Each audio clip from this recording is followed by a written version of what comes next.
So high darlings, welcome to our channel two tickets. మామ ఇప్పుడే Devara movie చూడడం జరిగిందనమాట. దాని రివ్యూ వచ్చేసి 1 minute మీకు చెప్పేస్తా. అండ్ ఇప్పటివరకు ఎవరైనా వీడియోని లైక్ చేయకపోతే ముందైతే వీడియోని లైక్ చేయండి. అండ్ ఇక లేట్ చేయకుండా వీడియోలోకి అయితే వెళ్ళిపోదాం. ఓవరాల్గా సినిమా ఎక్స్పీరియన్స్ నాకు ఎలా అనిపించిందంటే నచ్చింది పోయే సినిమా అయితే హిట్ అనే చెప్పాలన్నమాట.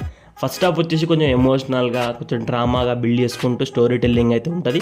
అండ్ సెకండ్ హాఫ్కి వచ్చేసరికి ఇంటర్వెల్ ప్లాట్ ఉంటుంది కదా, ఇంటర్వెల్ ప్లాట్ అయితే ఎక్స్ట్రాడినరీగా ఉంటుంది. అండ్ సెకండ్ హాఫ్కి వస్తే ఇట్లా మీకు సెకండ్ హాఫ్ కొంచెం బోర్గా అనిపించవచ్చు, బట్ లాస్ట్ 40 minutes అయితే గూస్ బంప్స్ వస్తాయన్నమాట. గ్యారంటీగా చెప్తున్నా. సినిమా అయితే టాప్ లెవెల్ ఉంది. ఎస్పెషల్లీ ఆ సముద్రం సీన్స్ ఏవైతే ఉంటావో అవైతే ఇంకా ఎక్స్ట్రాడినరీగా ఉన్నాయన్నమాట. ఓవరాల్గా సినిమా విషయానికి వస్తే ఇట్లా బ్లాక్ బస్టర్ హిట్ పోయే సినిమా అయితే చాలా బాగుంది. వర్త్ వాచింగ్ అనమాట. ఎవరైనా చూడకపోతే ఇప్పుడే వెళ్ళి చూడండి. సినిమా అయితే బాగుంది. సో అంతే డార్లింగ్స్, వీడియో వచ్చేసి వీడియో నచ్చినట్టయితే డెఫినెట్గా వీడియో లైక్ చేసుకుని అండ్ కొత్త వాళ్ళు వచ్చి ఛానల్ సబ్స్క్రైబ్ చేసుకుని బెల్ ఐకాన్ తాలో పెట్టుకోండి.